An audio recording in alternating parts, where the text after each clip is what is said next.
Hello students, so हमने हमारे last lecture में लेटेंट हीट क्या होता है, latent heat of fusion, latent heat of vaporisation, boiling point और इवेपोरेशन में क्या डिफरेंस होता है वो डिस्कस किया था।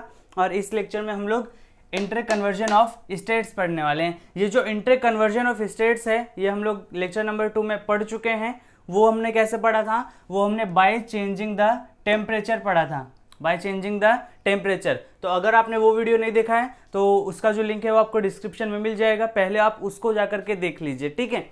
और अगर आपने वो नहीं देखा है, आपको सिर्फ प्रेशर का ही समझना है तो इससे भी देख सकते हो, ऐसे भी समझ जाएगा। सो देखो, बाय चेंजिंग द प्रेशर। अब मुझे बताओ, इसके ऊपर हम लोग आते हैं कि प्रेशर से कैसे चेंज करेंगे। पहले मैं आप लोगों से ये पूछना चाहता हूँ कि कोई मैटर सॉलिड है, लिक्विड है कि गैस है, ये हम लोग किस बेसिस पर डिसाइड करते हैं। कोई मैटर सॉलिड, लिक्विड, गैस, इन तीनों में से कौन सा है, ये हम लोग किस बेसिस पर डिसाइड करते हैं। सो देखिए, हम लोगों ने उसको डिफरेंशिएट भी किया था और उसके हम लोगों ने अलग अलग पॉइंट्स देखे थे, बरोबर। लेकिन हम लोग कुछ मेन पॉइंट्स की बात करते हैं और उनमें एक सबसे मेन पॉइंट ये था, देखो हम लोगों ने पॉइंट वाइज देखा था कि उसका शेप डिफाइनाइट, उसका वॉल्यूम डिफाइनाइट, फिर उसके ऊपर देखा था और भी हम लोगों ने देखा था कि उनके बीच के सॉलिड के जो पार्टिकल्स हैं उनके बीच का स्पेस कितना है, सॉलिड के जो पार्टिकल्स हैं उनके बीच का स्पेस कितना है। सो देखो, अगर मैंने बोला कि ये सॉलिड है, मैंने बोला कि ये सॉलिड है, ठीक है। सो अगर मैं पूछूं इसके बीच के पार्टिकल्स कैसे हैं, सो इसके बीच के पार्टिकल्स ऐसे होंगे, ठीक है, इसके बीच के पार्टिकल्स ऐसे होंगे। और अगर लेट्स से मैंने बोला कि ये लिक्विड है, ये क्या है, ये लिक्विड, मैंने पूछा इसके पार्टिकल्स कैसे होंगे, सो इसके पार्टिकल्स ऐसे होंगे, ठीक है, इसके पार्टिकल्स ऐसे होंगे, लिक्विड की बात कर रहे हैं, ठीक है। और अगर मैंने बोल दिया गैस है, सो गैस के पार्टिकल्स कैसे होंगे, गैस के पार्टिकल्स, एक पार्टिकल यहाँ, दूसरा यहाँ, तीसरा यहाँ।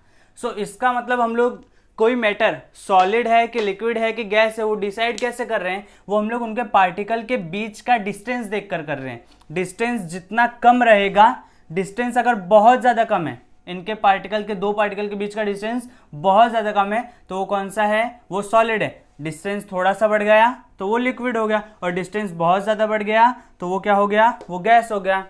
समझ में आया आप लोगों को कि ये सॉलिड, लिक्विड, गैस हम लोग किस बेसिस पर डिसाइड कर रहे हैं, distance of particles between them, ठीक है। उनके पार्टिकल के बीच का डिस्टेंस कितना है उसके ऊपर हम लोग डिसाइड कर रहे हैं कि वो सॉलिड होगा, लिक्विड होगा कि गैस होगा। अगर मैंने बोला कार्बन डाइऑक्साइड, तो आप लोग क्या बोलोगे, कार्बन डाइऑक्साइड क्या है, कार्बन डाइऑक्साइड एक गैस है। क्यों गैस है, क्योंकि उसके जो पार्टिकल्स हैं उनके बीच का जो डिस्टेंस है वो बहुत दूर दूर है।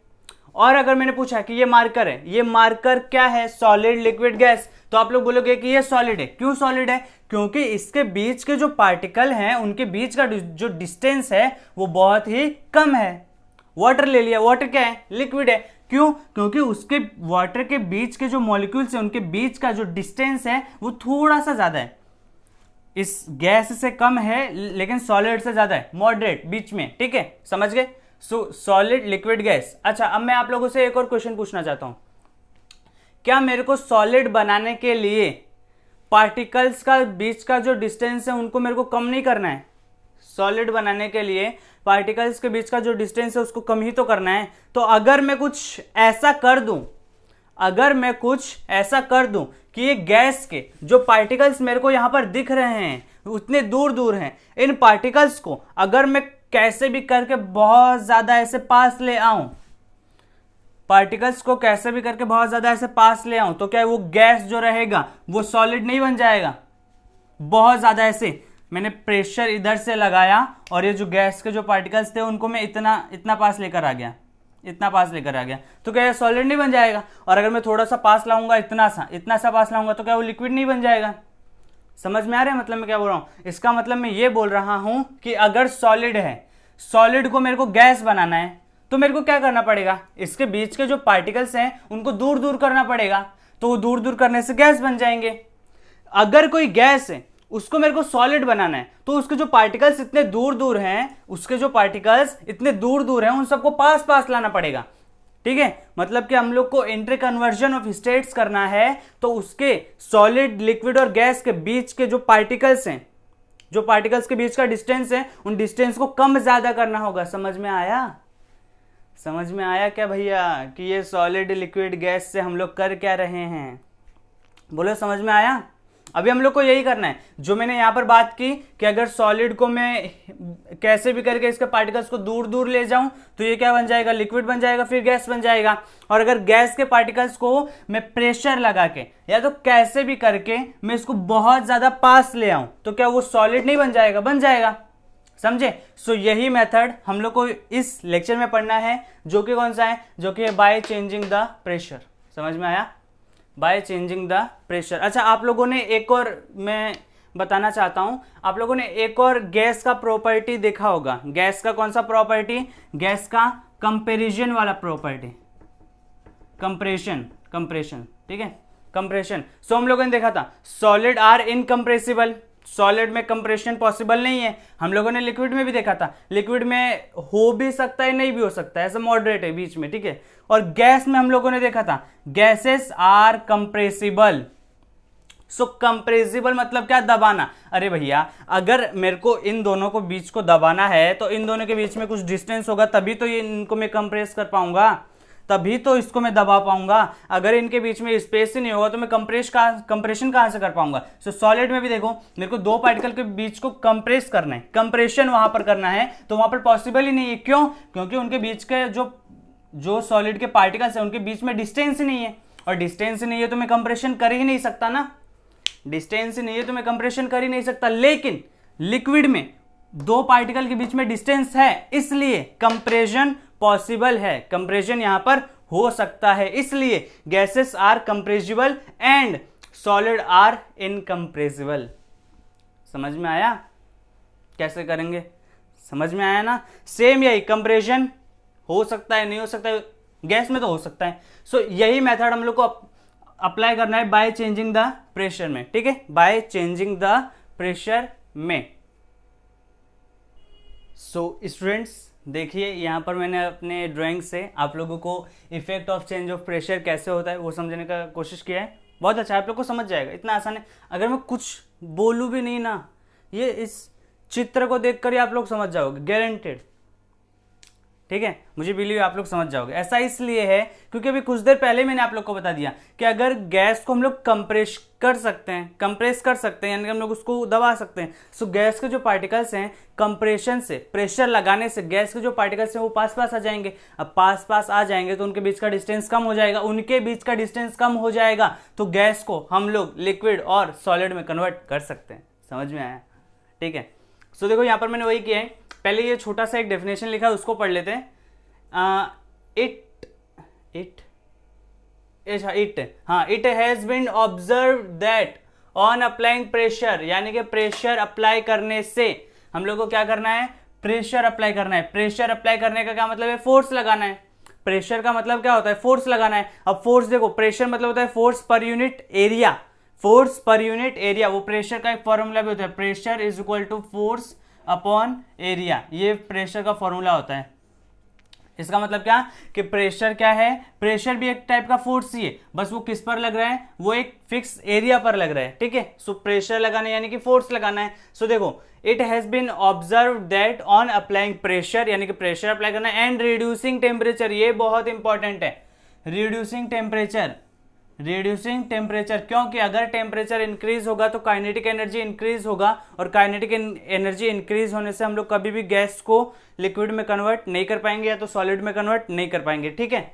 सो देखो, गैसेस में बी लिक्विफाइड, ये लिक्विफाइड क्या मतलब है? लिक्विफाइड का मतलब है लिक्विड में कन्वर्ट करना, लिक्विड में कन्वर्ट होना। सो देखो, गैसेस में बी लिक्विफाइड, यानी कि ये गैस लिया है, देखो इस कंटेनर में मैंने गैस लिया है, सो इस कंटेनर में मैंने गैस लिया है। सो गैस के पार्टिकल्स आप लोग देख सकते हो बहुत दूर दूर है, बहुत दूर दूर है। अब मैं क्या करूंगा, ये एक पिस्टन है। पिस्टन मतलब क्या होता है? सो पिस्टन एक मूवेबल डिवाइस होता है। अब डिवाइस बोलो या तो इंस्ट्रूमेंट उसको बोल सकते हो। ये पिस्टन आप लोगों ने देखा कहाँ है? सो ये पिस्टन नॉर्मली तो हम लोग दो जगह देखते हैं। कहाँ? एक तो आप लोगों ने इंजेक्शन देखा होगा, सुई, अरे जब डॉक्टर के पास जाते हैं, जाना मत, लेकिन वो सुई देखे हो ना, सुई इंजेक्शन। तो इंजेक्शन में क्या होता है? इंजेक्शन में पहले वो ऐसे खींचता है, फिर अंदर ऐसे प्रेस करता है ना, यानी कि वो भी एक टाइप का प्रेशर ही लगा रहे हैं। अब वो प्रेशर, वो जो ऐसे अंदर जाता है वो क्या होता है, वो पिस्टन ही होता है। वो क्या होता है, वो पिस्टन ही होता है। आप लोगों ने और जगह देखा होगा पिस्टन, और कहाँ देखे हो आप लोगों ने, होली खेला होगा, होली, पिचकारी सुने हो, पिचकारी। सो पिचकारी में देखो जैसे हम लोग ऐसा बाहर खींचते हैं, फिर वो वाटर उसमें फील हो जाता है, फिर जैसे ही ढकेलते हैं सो वो बाहर खींच रहे हो ढकेल रहे हो, वो जो खींच रहे हो ढकेल रहे हो वही है पिस्टन। वही क्या है, वही है पिस्टन। सो पिस्टन उसी को बोलते हैं। सो ये पिस्टन है। अब ये पिस्टन क्या ऐसे होती है, पिस्टन मूवेबल होती है, यानी कि हम लोग इसको ऐसे आप प्रेस व्रेस कर सकते हैं, ठीक है। ये आप लोग पिस्टन समझ सकते हो। अगर मैं यहाँ पर थोड़ा सा ऐसे बना दूँ, यहाँ पर थोड़ा सा मैं ऐसे अगर बना दूँ, सो ये ऐसे अगर मैं बना दूँ सो आप लोगों को लगेगा कि ये पूरा पिचकारी हो गया है। देखो इसको हम लोग ऐसा खींच सकते हैं, वाटर फिल हो जाएगा, फिर ऐसा दबा सकते हैं। सो ये क्या है, ये पिस्टन है। पिस्टन मतलब क्या है, एक मूवेबल डिवाइस होता है जो कि हर में तो नहीं, लेकिन जहाँ पर यूज होता है वहाँ पर लगा होता है। सो कहाँ इंजेक्शन में और पिचकारी में, ठीक है। वो पिस्टन हो गया। ये सिलेंडर हो गया। सिलेंडर एक कंटेनर होता है। सो देखो अभी हम लोगों ने क्या किया, इसमें हम लोगों ने गैस लिया था। अब उस गैस को हम लोगों ने क्या किया, ऊपर से पिस्टन पर प्रेशर लगाया। देखो अप्लाइंग प्रेशर और रिड्यूसिंग टेम्परेचर, यानी कि इसका टेम्परेचर कम होना चाहिए भैया। टेम्परेचर ज़्यादा होगा तो सिंपल सी बात है, इसके जो मॉलिक्यूल्स हैं वो वाइब्रेट करेंगे, काइनेटिक एनर्जी बढ़ते जाएगा, और काइनेटिक एनर्जी बढ़ने से वो कभी भी लिक्विड में या तो सॉलिड में कन्वर्ट हो ही नहीं पाएगा। सो देखो पिस्टन को हम लोगों ने प्रेस किया, पिस्टन को प्रेस किया टेम्परेचर कम करके। टेम्परेचर इस गैस का कम होना चाहिए, वो ध्यान रखना। सो पिस्टन को प्रेस किया। अब जब मैं पिस्टन को प्रेस करूंगा तो इसके अंदर क्या है, इसके अंदर गैस है। गैसेस आर कंप्रेसिबल, ये हम लोगों ने देख लिया। क्यों कंप्रेसिबल, क्योंकि गैसेस के बीच के पार्टिकल्स का जो डिस्टेंस होता है वो बहुत ही ज्यादा होता है ना, बहुत ही ज्यादा होता है। देखो कितना ज्यादा है। सो इसीलिए हम लोग उसको कंप्रेस कर सकते हैं। अब जैसे ही कंप्रेस करेंगे सो ये गैस के जो पार्टिकल्स हैं ये पास पास आ जाएंगे, और जब ये पास पास आ जाएंगे सो पास पास आते देखो यहाँ पर लिक्विड भी बन सकता है। ये लिक्विड बन सकता है ना। और अगर हम लोगों ने इतना ज्यादा प्रेशर लगा दिया, टेम्परेचर बहुत कम करके बहुत ज्यादा प्रेशर लगा दिया, सो गैसेस को हम लोग सॉलिड भी बना सकते हैं। नॉर्मली तो लिक्विफाइड ही किया जाता है, लेकिन गैसेस को हम लोग सॉलिड भी बना सकते हैं। देखो ये गैस को लिक्विड बनाने के प्रोसेस को लिक्विडिफिकेशन बोलते हैं। क्या बोलते हैं, लिक्विडिफिकेशन। लिक्विडिफिकेशन यानी कि gases are converted into liquid. And अगर हम लोग प्रेशर और बढ़ाते जाएं, if we increase the pressure and reducing the temperature, if we increase the pressure then the gases can be converted into solid। समझ में आया कि हम लोग उसको सॉलिड में भी कन्वर्ट कर सकते हैं। बोलो समझ में आया कि हम लोग क्या कर रहे हैं, हम लोग गैस को कंप्रेस कर सकते हैं, क्योंकि गैस कंप्रेसिबल है, क्योंकि उसके बीच के जो पार्टिकल्स का डिस्टेंस वो बहुत ज़्यादा है। कंप्रेस किया वो लिक्विड बन सकता है, और इतना ज़्यादा कंप्रेस कर दिया कि बहुत ज़्यादा कंप्रेस कर दिया तो वो सॉलिड भी बन सकता है। सॉलिड भी बन सकता है। अच्छा अभी आप लोगों को मैं एक क्वेश्चन पूछता हूँ, मुझे गारंटेड है आप लोग उसका आंसर जो है वो गलत ही देने वाले हो, गारंटेड। वो क्वेश्चन क्या है, वो क्वेश्चन ये है, मैं आप लोगों से पूछना चाहता हूं कि ड्राई आइस, क्या क्या, ड्राई आइस, रुको मुझे लिख लेने दो, कोई आप लोग गलत ना सुन लो। मैं ड्राई आइस बोल रहा हूं, किधर लिखूं, किधर लिखूं, इधर लिख देता हूं, ड्राई आइस। मैं पूछना चाहता हूं इस ड्राई आइस का फॉर्मूला बताओ, ड्राई आइस का फॉर्मूला बताओ। सो देखो क्या होता है, होता यह है कि जैसे हम लोग सुनते हैं ड्राई आइस, अरे वाह आइस आ गया, आइस आ गया, यानी कि बर्फ आ गया। बर्फ बर्फ बर्फ किससे बना, बर्फ तो बना है पानी से, और पानी का फॉर्मूला होता है H2O। पानी का क्या फॉर्मूला होता है, पानी का फॉर्मूला होता है H2O, यानी कि ड्राई आइस का फॉर्मूला भी होगा H2O। लेकिन ये गलत है। क्यों गलत है, क्योंकि मैंने यहां पर आइस का नहीं पूछा है। जब मैं सिर्फ आइस का पूछूंगा, मैंने पूछा आइस का क्या फॉर्मूला है तो बोलो H2O, लेकिन मैंने ड्राई आइस पूछा है। ड्राई आइस मतलब क्या होता है, तो देखो आप लोगों ने कार्बन डाइऑक्साइड गैस सुना होगा, अरे भैया CO2 का भी सुने हो कि नहीं सुने हो, CO2 सुने हो, CO2 कार्बन डाइऑक्साइड। सो देखो कार्बन डाइऑक्साइड को लिया जाता है। अब कार्बन डाइऑक्साइड क्या है मुझे बताओ, कार्बन डाइऑक्साइड एक गैस है। सो कार्बन डाइऑक्साइड को हम लोगों ने एक कंटेनर में लिया, और उसको कार्बन डाइऑक्साइड को लिया, और कार्बन डाइऑक्साइड को इतना ज्यादा प्रेस कर दिया, इतना ज्यादा उस पर प्रेशर लगा दिया, टेम्परेचर बहुत कम करके इतना ज्यादा प्रेशर लगा दिया कि बहुत ज्यादा प्रेशर लगा दिया, इतना ज्यादा प्रेशर लगा दिया कि वो जो CO2 थी वो गैस में थी लेकिन वो सॉलिड में कन्वर्ट हो गई। समझ में आ रहा है? CO2 जो थी उसको हम लोगों ने अप्लाइंग प्रेशर, एक मिनट रुको, अप्लाइंग प्रेशर, हम लोगों ने इतना ज्यादा प्रेशर लगा दिया कि यहां पर जो CO2 गैस थी यहां पर वो CO2 ही क्या बन गई? सॉलिड बन गई। क्या बन गई? वो CO2 ही सॉलिड बन गई। आई होप आपको ये क्लियरली विजिबल होगा। हाँ, तो देखो वो CO2 जो गैस थी वो CO2 ही क्या बन गई? सॉलिड बन गई। समझ में आया? इतना ज्यादा कि वो लिक्विड भी नहीं बनी है। हम लोगों ने उस CO2 को लिक्विड बना सकते हैं लेकिन लिक्विड बनाया नहीं है। ठीक है, वो CO2 को हम लोगों ने इतना ज्यादा प्रेशर एक साथ दे दिया कि वो डायरेक्ट ये बन गई, सॉलिड बन गई। सो देखो CO2 गैस थी, हम लोगों ने बहुत ज्यादा प्रेशर अप्लाई किया, वो CO2 क्या बन गई? सॉलिड बन गई। अब ये जो सॉलिड है इसका टेम्परेचर कैसा है? इसका टेम्परेचर बहुत कम है। टेम्परेचर बहुत ही कम है। ठीक है, ठीक है, टेम्परेचर बहुत ही कम है। सो इसका टेम्परेचर अगर बहुत ही कम है, अब अगर मैं पूछूं कि किसी चीज का टेम्परेचर बहुत कम है, टेम्परेचर बहुत कम है यानी कि वो चीज ठंडी होगी ना। वो चीज कैसी होगी? वो चीज ठंडी होगी। मैंने बोला टेम्परेचर ज्यादा है यानी कि गर्मी ज्यादा है, मैंने बोला टेम्परेचर कम है यानी कि ठंडी है। सो इस CO2 का, सॉलिड CO2 का जो टेम्परेचर होता है वो बहुत ही कम होता है। इतना कम होता है कि ये जो सॉलिड CO2 है, सॉलिड कार्बन डाइऑक्साइड है, ये बहुत ही ठंडी होती है। कितनी? हमारी बर्फ है उसके जितनी, या तो उससे ज्यादा भी हो सकती है, हमारे बर्फ के जितनी। इसीलिए इस सॉलिड CO2 को ड्राई आइस भी कहा जाता है। सॉलिड CO2 को ड्राई आइस भी कहा जाता है। अगर कोई पूछे ड्राई आइस का क्या फॉर्मूला है, तो उसको CO2 बोलना। अगर कोई पूछे कि सिर्फ आइस का क्या फॉर्मूला है तो H2O बताना। समझ में आया? हम लोगों ने इस CO2 को इतना ज्यादा प्रेशर लगा दिया कि ये जो CO2 गैस था वो डायरेक्टली किस में कन्वर्ट हो गया? सॉलिड में कन्वर्ट हो गया। और इसका टेम्परेचर देखो, यहां पर हम लोग को प्रेशर तो अप्लाई करना है लेकिन प्रेशर ऐसा नहीं कि आंख बंद करके अप्लाई करो, आप लोगों को टेम्परेचर भी देखना है। टेम्परेचर कम होना चाहिए। टेम्परेचर यहां पर बहुत ही कम कर दिया है। इतना कम कर दिया है कि जो सॉलिड CO2 था, ये जो सॉलिड CO2 है इसका टेम्परेचर बहुत कम है, बर्फ के जितना है। बर्फ जितना ठंडा होता है ये सॉलिड उतना ही, ये सॉलिड CO2 उतना ही या तो उससे ज्यादा भी ठंडा होगा। समझ में आया? इसीलिए अगर कोई पूछे कि ड्राई आइस का क्या फॉर्मूला है, और इसी को, ये जो सॉलिड CO2 बना है ना, इसी को हम लोग ड्राई आइस बोलते हैं। सो कोई पूछे ड्राई आइस का क्या फॉर्मूला है, ड्राई आइस का फॉर्मूला है CO2। ठीक है, सॉलिड CO2 बोल सकते हो उसको। और अगर कोई सिर्फ पूछे आइस का तो आइस का H2O बताना, ड्राई आइस का पूछे तो CO2 बताना। ठीक है, ड्राई आइस का क्या फॉर्मूला है? CO2। आई होप आपको ये समझ आ गया होगा। सो देखिए, effect of change of pressure इतना ही था, इतना ही है। अभी हम लोग को और क्या पढ़ना है? सो देखो, हम लोग को कुछ टेम्परेचर के बारे में पहले तो जानना है कि टेम्परेचर क्या होता है। उसमें आप लोगों को फ़ारेनहाइट, केल्विन वो सब दिया है। चलिए उसके बारे में डिस्कस कर लेते हैं। सो स्टूडेंट्स देखिए, अब ये यहाँ पर मैं आप लोग को टेम्परेचर के बारे में बता देता हूँ। इतनी देर से हम लोग फिक्स किए जा रहे हैं कि टेम्परेचर कम होना चाहिए, टेम्परेचर ज़्यादा होगा तो जो गैस है वो लिक्विड में कन्वर्ट नहीं हो पाएगी। ठीक है, तो टेम्परेचर क्या होता है? सो देखिए, टेम्परेचर क्या है? Temperature is the measure of degree of hotness और कोल्डनेस ऑफ अ सब्सटेंस। इसका मतलब क्या है?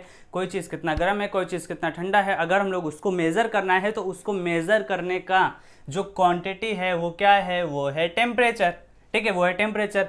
चाय गर्म है, इसका मतलब है चाय का टेम्परेचर ज़्यादा है। चाय ठंडी हो गई, इसका मतलब चाय का टेम्परेचर कम हो गया। मुझे बताओ, मैंने बर्फ़ लिया है और मैंने गर्म चाय ली है, किसका टेम्परेचर ज़्यादा होगा, किसका टेम्परेचर कम होगा? सो चाय पियोगे गर्म लगेगी यानी कि उसमें गर्मी ज़्यादा है यानी कि टेम्परेचर ज़्यादा। ठीक है, बर्फ़ लिए हो, बर्फ़ का टेम्परेचर कम होगा तो उसमें ठंडी लगेगी यानी कि टेम्परेचर कम। समझ में आया? सो टेम्परेचर क्या है? Temperature is a measure of, sorry 2 minute light चले गई, सिर्फ 2 मिनट रुकना। सो स्टूडेंट्स कुछ देर के लिए लाइट चला गया था, क्या कर सकते हैं, छोटे गांव से हूँ। क्या देखो इधर। चलेगा, देखो तो देखो टेम्परेचर समझ गए ना, टेम्परेचर क्या होता है। अरे भैया टेम्परेचर कुछ नहीं है, टेम्परेचर सिर्फ इतना बताएगा कि कोई बॉडी कितनी गर्म है और कितनी ठंडी है, ठीक है।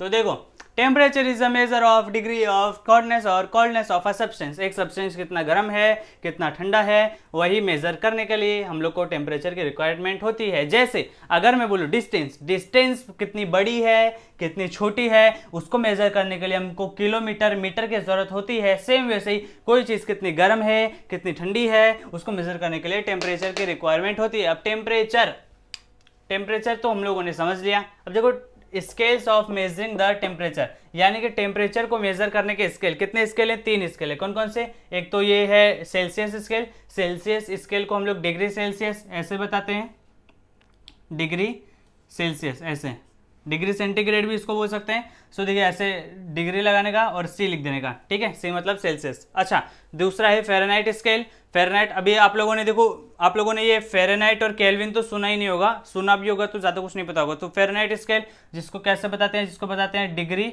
और एफ से, ठीक है। और थर्ड होता है केल्विन स्केल। केल्विन स्केल को सिंपल सा के से बताते हैं और कुछ नहीं।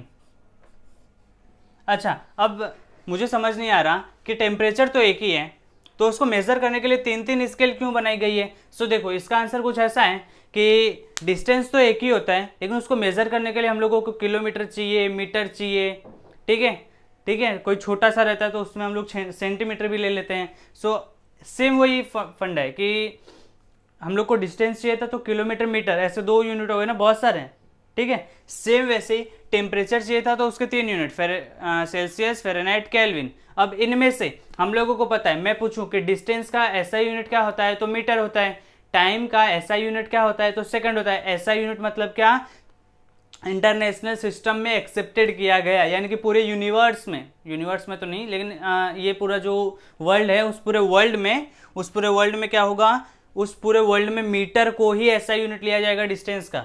आप अगर जापान में चले जाओगे, किधर अमेरिका में चले जाओगे, किधर भी जाओगे तो उधर और किसी में डिस्टेंस को बताए ना बताए वो मीटर में ज़रूर बताएगा, क्योंकि मीटर क्या है, यूनिवर्सली एक्सेप्टेड है, ठीक है। सो सेम ऐसे ही सेल्सियस, फ़ारेनहाइट और केल्विन ये 3 यूनिट तो हैं टेम्परेचर के, लेकिन इनमें से ऐसा यूनिट कौन सा है, ऐसा यूनिट है केल्विन। देखो kelvin scale of temperature is SI scale and is very common use. अब देखो ये ऐसा ही स्केल है तो यही सबसे ज़्यादा यूज होगा। सो आप लोग को केल्विन स्केल ध्यान रखना है। फिर कौन सा होता है जो हम लोग नॉर्मली सुनते रहते हैं, वो होता है सेल्सियस स्केल। सेल्सियस स्केल कौन सा, thermometers with Celsius scale are calibrated from 0 to 100 degree Celsius. बहुत सारे अलग अलग टाइप के थर्मामीटर आते हैं, उन थर्मामीटर में से जो 0 डिग्री सेल्सियस से 100 डिग्री सेल्सियस का टेम्परेचर मेजर कर सकता है वो कौन से यूनिट में मेजर करता है, वो सेल्सियस में मेजर करता है। फ़ारेनहाइट स्केल कौन सी, thermometers with Fahrenheit scale are calibrated from 32 degree Fahrenheit to 212 degree Fahrenheit. इसका मतलब जो फ़ारेनहाइट स्केल, फ़ारेनहाइट में मेजर करने वाले, फ़ारेनहाइट में टेम्परेचर मेजर करने वाले जो थर्मामीटर आएंगे वो इस रेंज से लेकर के यहाँ तक टेम्परेचर मेजर करेंगे। अच्छा अब देखो हम लोग के ये जो आसपास का एरिया दिख रहा है, जो रूम दिख रहा है, वो रूम टेम्परेचर कितना होता है, रूम टेम्परेचर होता है 37 degree Celsius, sorry 27 degree Celsius. मैं लिख देता हूँ, रूम टेम्परेचर कितना होता है 27 डिग्री सेल्सियस। और बॉडी टेम्परेचर कितना होता है इंसानों की बॉडी का कितना होता है 37 डिग्री सेल्सियस। अच्छा आप लोगों ने देखा होगा कि आप लोगों ने टीवी में देखा होगा कितने डिग्री बुखार है, 104 डिग्री बुखार है। वो जो 104 डिग्री बुखार की बात की जाती है ना, वो फ़ारेनहाइट में की जाती है। किस में की जाती है, फ़ारेनहाइट में की जाती है। अरे भैया फ़ारेनहाइट में की जाती है ना, अगर वो सेल्सियस स्केल में करेंगे तो वो कितना ज़्यादा इंसान जल जाएगा, उतने में जी नहीं पाएगा वो, समझ रहे हो। सो वो फ़ारेनहाइट स्केल होता है। अच्छा हम लोगों ने इतना तो समझ लिया कि सेल्सियस होता है, फ़ारेनहाइट होता है, केल्विन होता है, हाँ समझ लिया, इतना ही है, ठीक है, इतना ही है कि आप लोग को ध्यान रखना कि टेम्परेचर के कितने यूनिट, 3, सेल्सियस, फ़ारेनहाइट और केल्विन। ऐसा यूनिट कौन सा, ऐसा यूनिट कौन सा, केल्विन, ठीक है। अच्छा, अब हम लोग एक यूनिट को दूसरे यूनिट में चेंज कर सकते हैं, एक यूनिट को दूसरे यूनिट में चेंज कर सकते हैं, यानी कि केल्विन को सेल्सियस में, फ़ारेनहाइट को सेल्सियस में, सेल्सियस को फ़ारेनहाइट में, केल्विन को सेल्सियस में, ये सब हम लोग कर सकते हैं। कैसे कर सकते हैं, आ जाइए देखते हैं। देखिए स्टूडेंट्स, यहाँ पर फ़ारेनहाइट टू सेल्सियस कैसे करना है, या तो सेल्सियस टू फ़ारेनहाइट कैसे करना है, और यहाँ पर केल्विन टू सेल्सियस कैसे करना है, या तो सेल्सियस टू केल्विन कैसे करना है, यानी कि फॉर्मूले लिखे हुए हैं। और देखो, इन फॉर्मूले को अप्लाई करना कुछ ज़्यादा बड़ी बात नहीं है, फिजिक्स जैसे तो है नहीं, केमिस्ट्री के तो बड़े आसान है, ठीक है। बस क्या करना है, वैल्यूज डालो, आंसर मिल जाएगा, फॉर्मूला दिया है। अब आप लोगों को दिया ही क्या होगा, देखो ये टेम्परेचर दिया है डिग्री फ़ारेनहाइट में equal to 9/5 degree Celsius plus 32 degree, और केल्विन वाला दिया है डिग्री सेल्सियस, यहाँ पर जो डिग्री सेल्सियस में टेम्परेचर है वो लिख देना, प्लस में 273.15 कर देना, केल्विन का आंसर आ जाएगा। तो आप लोगों के टेक्स्ट बुक में ये 4 सवाल दिए हैं, इससे रिलेटेड कोई सवाल नहीं दिया है। सो इससे रिलेटेड सवाल मैं आप लोग को करा दूंगा और मैं खुद आप लोग को दे दूंगा, ठीक है। सो देखो, सबसे पहला कौन सा, सबसे पहला आसान ये वाला लग रहा है ना, चलो पहले यही कर लेते हैं। तो देखो, केल्विन टू सेल्सियस है तो सेल्सियस टू केल्विन कैसे करना है। अगर हम लोग को एक टेम्परेचर दिया रहेगा और दूसरा टेम्परेचर पूछेगा, जैसे ये सेकंड वाला देखो, सेकंड वाले में यहाँ पर आप लोग को 25 डिग्री सेल्सियस दिया है और 337 डिग्री सेल्सियस दिया है। इसका मतलब कि आपको जो टेम्परेचर दिया है वो किस में दिया है, वो डिग्री सेल्सियस में दिया है, और आप लोग को कन्वर्ट किस में करना है, आप लोग को केल्विन में कन्वर्ट करना है। सो क्या करोगे, सबसे पहले इस वाले का देखते हैं, 25 डिग्री सेल्सियस। तो सबसे पहला क्या दिया है, 25 डिग्री सेल्सियस, ये किस में दिया है, ये सेल्सियस में दिया है, हम लोग को किस में करना है, केल्विन में करना है। सो फॉर्मूला लगाओ, kelvin is equal two degree Celsius plus 273.15, ये फॉर्मूला होता है। अब क्या करो, अब ये 25 इस डिग्री सेल्सियस की जगह पर ये 25 रख दो। सो केल्विन इज इक्वल टू क्या आएगा, 25 प्लस 273.15। अब इसको प्लस कर लो, केल्विन इज इक्वल टू कितना आ जाएगा, 5 3 8 7 2 9, और यहाँ पर 2, यहाँ पर 0.15, यानी कि 298.15, ये आंसर आ जाएगा। समझ में आया, ठीक है। ये वाला किया है, ये वाला। अच्छा, अब ये वाला आप लोग कर लोगे क्या, क्या करना है, बस 373 यहाँ पर ऐड करना है। अच्छा, कभी कभी देखना, ये जो 273.15 को सिर्फ 273 भी ले लेते हैं कैलकुलेशन इजी करने के लिए, ठीक है, 0.15 नहीं लेते हैं, वो आप लोग कर लोगे। अच्छा, ये वाला कर लोगे, देखो ये प्लस वाला तो आप लोग कर लोगे, एक बार मैं माइनस वाला भी एक और बता देता हूँ। ये मैं कौन सा लूँ, ये 470 वाला ले लेता हूँ, ठीक है। सो 470 केल्विन। अच्छा, ये 470 केल्विन दिया है, इसका मतलब हम लोग को किस में करना है, हम लोगों को किस में करना है, सॉरी फिर से लाइट गया, 2 मिनट रुकिए बस। सॉरी टू से स्टूडेंट्स, आजकल क्या है, लाइट थोड़ा ज़्यादा जा रहा है, छोटे गाँव से हूँ चलो देखो, कोई बात नहीं, फोकस। देखो 470 केल्विन दिया है, अब इस केल्विन दिया है, इसका मतलब क्या है कि इसको हम लोग को डिग्री सेल्सियस में कन्वर्ट करने का। सो क्या करो, सिंपल सा फॉर्मूला अप्लाई करो, केल्विन इज इक्वल टू क्या ये होता है, डिग्री सेल्सियस प्लस 273.15, ठीक है। सो केल्विन कितना दिया है, 470। सो यहाँ पर रखो 470 is equal two degree Celsius plus 273.15। अब ये 470 तो इधर रहेगा, ये 273 इस साइड आएगा तो माइनस में हो जाएगा। सो 470 माइनस 273.15 डिग्री सेल्सियस, ठीक है। अच्छा, अब इसको माइनस कर लो। देखो, माइनस करने के लिए ऐसा कुछ मत सोचना कि हम लोग बड़े हो गए हैं, हम लोग को ऐसा माइनस, हम लोग तो ऐसे ही करेंगे हॉरिजॉन्टल में, वर्टिकल नहीं करेंगे। वर्टिकल लिख कर लो, उससे कुछ भी गलत होने की आशंका नहीं रहेगी, ठीक है। सो ये कितना आएगा 5, ये 9, ये 9 में से बन गया 8, यहाँ पर कितना अच्छा 9, 9 में से गया 6, ये कितना है 4 7 है ना, हाँ 7 है। सो ये यहाँ पर 6 हो जाएगा, इसने 16, ये 16 में से 7 माइनस किया कितना आएगा 9। सो यहाँ पर बचेगा 3, सो 3 में से बन गया 1, 3 में से 2 गया 1। सो ये कितना आया 196 1। सो यहाँ पर मैं आंसर लिख देता हूँ, डिग्री सेल्सियस इक्वल टू 196.85। समझ गए, कर लोगे ना रे, मैथ से तो है भैया, इधर उधर कर दो और सॉल्व कर लो। अब प्लस माइनस तो आता ही है ना, ठीक है। सो देखो यहाँ पर देखो इससे रिलेटेड इस फॉर्मूले से आप लोग को मैं कुछ दिया ही नहीं है, बस फॉर्मूला भी नहीं दिया है, ठीक है। सो कर लेते हैं, क्या प्रॉब्लम क्या है। सो देखो, मैंने आप लोग को फर्स्ट क्वेश्चन दे दिया, degree Celsius is equal to, यानी कि मैं दे रहा हूं 40 डिग्री सेल्सियस। 40 डिग्री सेल्सियस दे दिया, 40 डिग्री सेल्सियस का फ़ारेनहाइट में कितना होगा वो हम लोग को निकालना है। So degree Fahrenheit is equal to 9/5 into, formula रख दो पहले, degree Celsius plus 32 degree. So degree Fahrenheit is equal to 9/5 into, ये डिग्री सेल्सियस का कितना दिया है 40, सो यहाँ पर रखो 40, ठीक है, plus 32। So degree Fahrenheit is equal to ये कितना, 5 × 40, 9 × 72, so 72 plus 32। So degree Fahrenheit is equal to कितना आएगा, 2 2 4 7 3, 7 3 कितना होगा, 7 3 10। So degree Fahrenheit is equal to कितना आ गया, 104। समझ गए, बोलो समझ में आ गया, समझ में आया। और अगर ऐसा दिया रहेगा, नॉर्मली तो ऐसा देता नहीं है, लेकिन डिग्री फ़ारेनहाइट में दिया रहेगा, सो इसको उधर कर देने का और ये मल्टीप्लाई कर देने का, कर लोगे ना, बोलो कर लोगे। अरे भैया इस -32 को उधर ले जाना, माइनस कर देना, फिर 5 से मल्टीप्लाई करके 9 से डिवाइड कर देना, ठीक है। सो वैसे आप लोग को डिग्री सेल्सियस में आंसर मिल जाएगा। सो आई होप आपको ये Fahrenheit to Celsius, Celsius to Fahrenheit, Kelvin to Celsius, Celsius to Kelvin कैसे करते हैं समझ में आया होगा। बोलिए समझ में आ गया। अभी लास्ट एक छोटा सा टॉपिक बचा है, वो हम लोग देख लेते हैं। आ जाइए, देखिए छोटा सा ये डिस्कस करना था।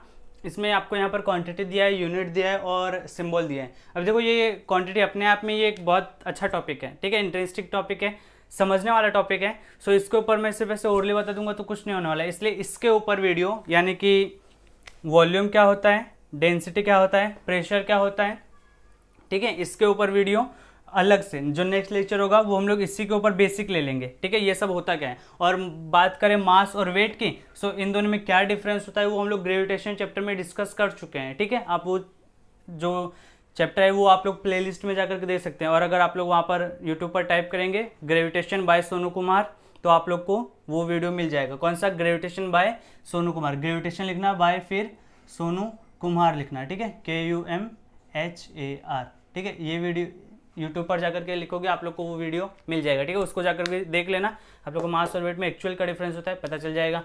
अभी टेम्परेचर की तो बात कर ही चुके हैं और लेंथ तो आप लोग जानते ही हो। सो जो नेक्स्ट वीडियो लेक्चर होगा वो इसके ऊपर होगा, ठीक है। आई होप आपको आज का लेक्चर पसंद आया होगा। So thank you so much मेरे साथ यहाँ तक बने रहने के लिए। आज के लेक्चर में प्रॉब्लम्स थोड़ी ज़्यादा ही, 2 बार लाइट चली गई, आप लोग को भी प्रॉब्लम हुई होगी, लेकिन सॉरी। तो मिलते हैं नेक्स्ट लेक्चर में, क्या पढ़ेंगे, वॉल्यूम, डेंसिटी, प्रेशर, ठीक है। उस लेक्चर में ज्वाइन जरूर होना। मिलते हैं अगले वीडियो लेक्चर में। Thank you.